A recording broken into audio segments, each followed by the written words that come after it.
Tesla just hit a major milestone on Wall Street notice.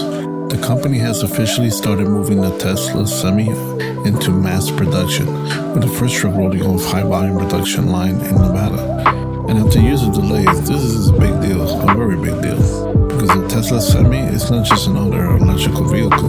This is Tesla trying to break into the heart of the freight industry, the world of diesel trucks, long hauls, warehouses, deliveries, and massive fleet operators. We're talking about the heavy hitters. The long-range version is reported to go up to around 500 miles, which is the number that matters if Tesla wants big companies to take this seriously.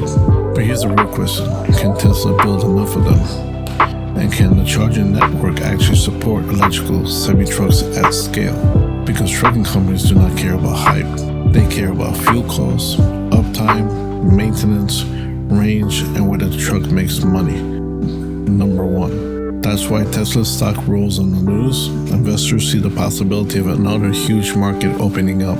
But the Semi still has to prove itself in the real world, not in just spreadsheets.